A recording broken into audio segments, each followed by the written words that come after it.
Tere tulemast hommikupalvusele. Täna hommikupalvus toimub üle pika aja siis minu enda kontorist siin Pärnu maantee 139. Ja alguseks ma ikka loen piiblist nagu tavaliselt ja täna alguses ma siis loen piiblist kohe üsna piibli algusest.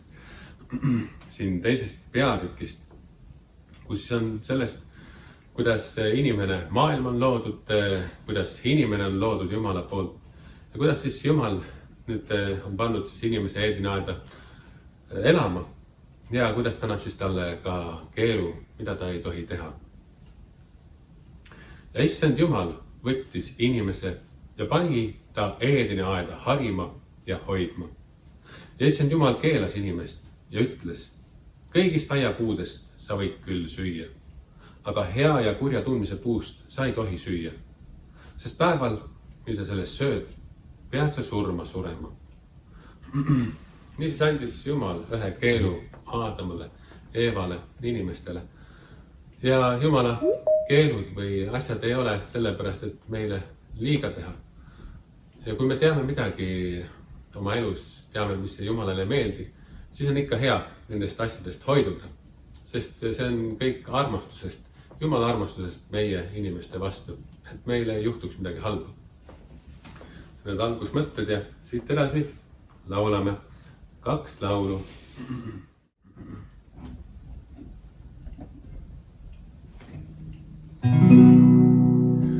Jumal sul liigemal ihkab mu vaim, üles siit vaeva ööst kahandab mind haim. Kasvab mu aastus ainult üks laul mu suus. Jumal sul liigemal ihkab mu vaim. Kuid ega vaevane, mis käia mul, viib ta mind ometi liigemal sul. Inglid mind armsasti kutsuvad taevasse. Jumal sul liigemal ihkab mu vaim.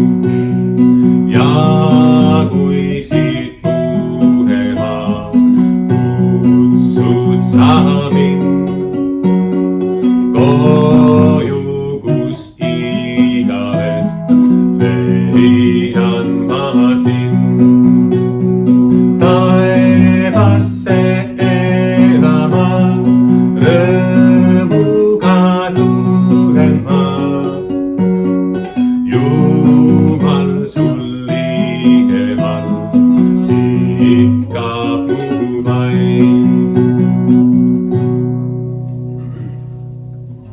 See laul siis ihkab, väljendab hinge igatsust Jumalale lähemale jõuda.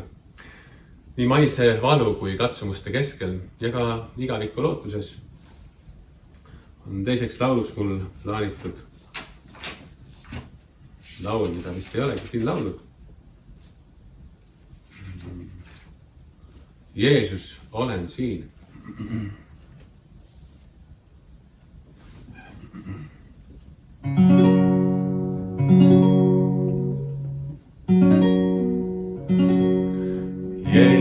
Jeesus, olen siin, saada mind. Jeesus, olen siin, saada mind. Tahan sulle elada, sind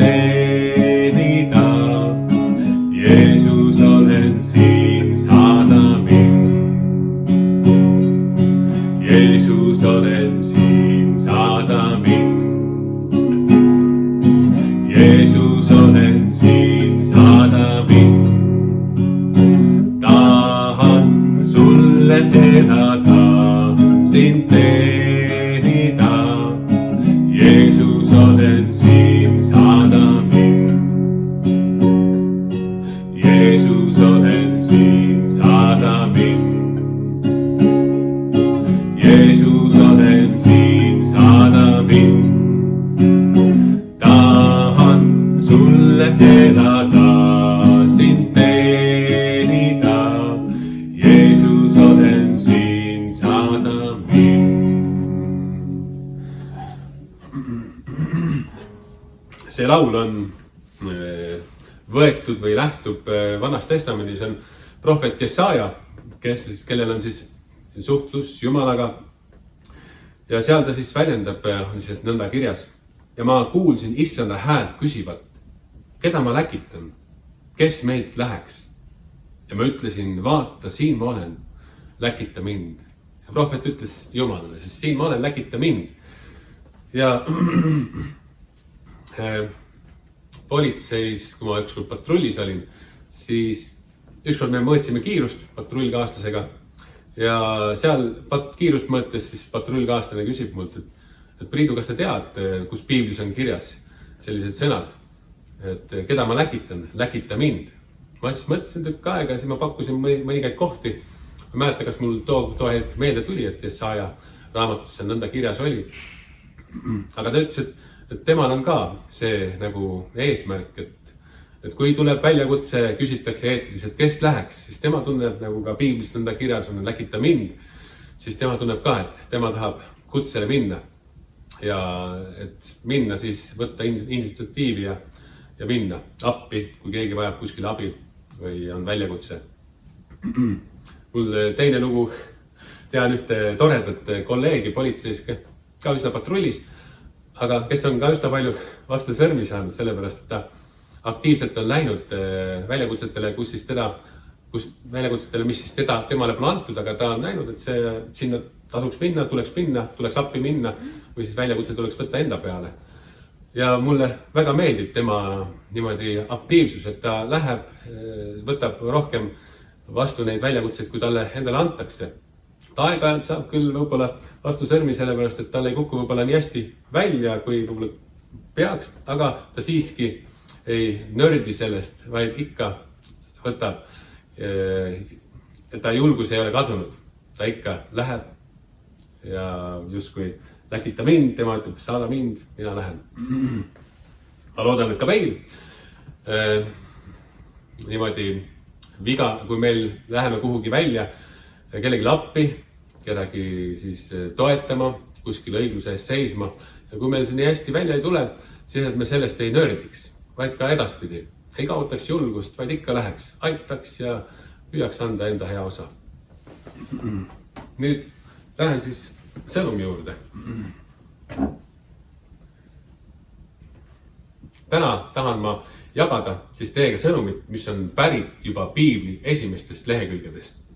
Loost, kuidas inimene langes pattu ja mis see meile tänases päevas õpetab. Ma alustan loost ühest pühapäevakooli tunnist. Pühapäevakooli õpetaja rääkis kord loo, kuidas ta oli parajasti lastega võtmas läbi pattu langemise lugu. Ta esitas lastele küsimuse, miks Jumal keelas söömas selle puu viljast, mis oli keset paradiisi. Laste käed tõusid, siis vastas üks küsitletu. Õunad ei olnud veel valmis, sellepärast keelas Jumal neid söömas. Lapsed näisid vastusega rahule jäävad.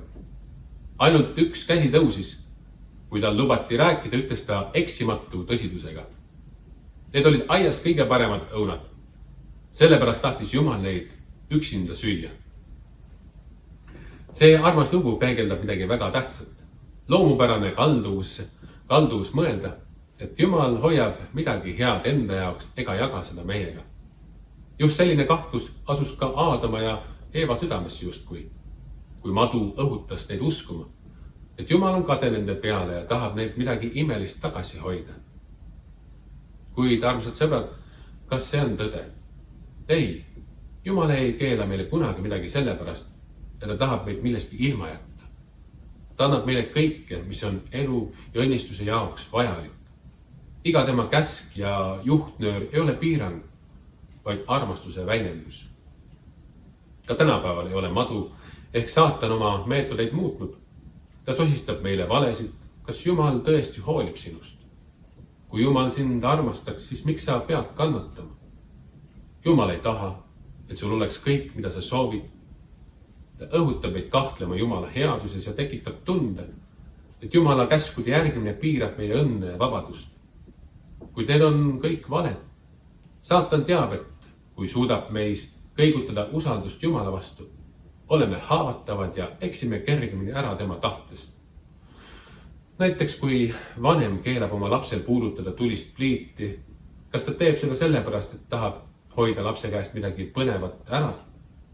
Ei, see on armastuse keel, mis ütleb, ma ei taha, et ta saaks haiget. Meie ülesanne kristlastena on usaldada, et Jumala käskudel on alati eesmärk. Kui me usaldame teda, hakkame me nägema, et tema ei on tegelikult kutse elu ja külluse poole. Jeesus Kristus, kes tuli siia maailma, näitas meile, kui suur on Jumala armastus meie vastu. Ta ei hoidnud midagi tagasi, mitte isegi oma enda elu, vaid andis kõik, et me saaksime päästetud. Seega õppigem täna sellest loost, et Jumalat võib usaldada. Tema ei hoia midagi head meilt tagasi. Kui me teda armastame ja tema teedel käime, saame osa tema rohkest õnnistusest. Ja veel üks oluline mõte. Just seetõttu on hea käia pühapäevakoolis ja kirikus. Need on kohad, kus me saame kuulda Jumala sõna, õppida teda paremini tundma ja tugevdada oma usku. Kirikus õpime me üheskoos eristama tõde valest ja seisma vastu kiusatustele.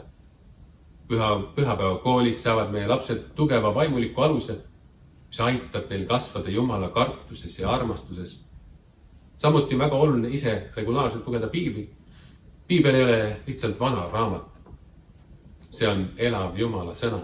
See on tema kiri meile, mis juhatab meid tõe juurde ja aitab meil mõista tema tahet meie elu jaoks.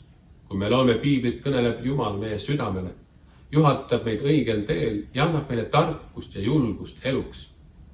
Just piibli kaudu õpime me eristama tõde valedest ja tugevdame oma vaimulikku vastupidavust. See on nagu lamp meie jalgade ees ja valgus meie teerajal. Nagu piiblis psalm 119:105 ütleb, sinu sõna on mu jalale lambiks ja valguseks mu teerajal.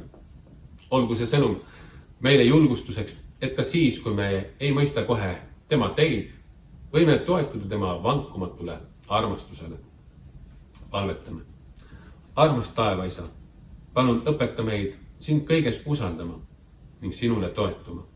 Juhata meid nõnda, et me ikka järgiksime sinu tahet ja oleksime sulle sõnakuulelikud. Aamen. On jäänud meil veel laul laulda. Isa, sinu armastus on imeliselt suur.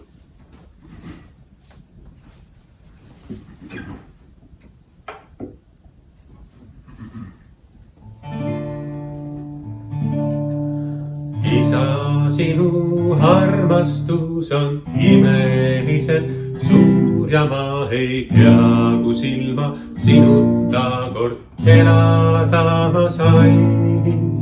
Nüüd sa lapseks võtnud mind, su perekonna liikmeks sain. Ei iial ole üksi ma, sest minu kõrval kõnnid sina. Laulan sulle kiitus, sest sa püha oled ainus. Jumal üle taeva ja maa. Laulan sulle kiitus, sest sa püha oled ainus. Jumal üle taeva ja maa. Ja siis Jumalaga koos olles ei ole me mitte kunagi üksi. Ja palume nüüd pees ja palve. Meie isa, kes oled taevas, pühitsetud olgu sinu nimi.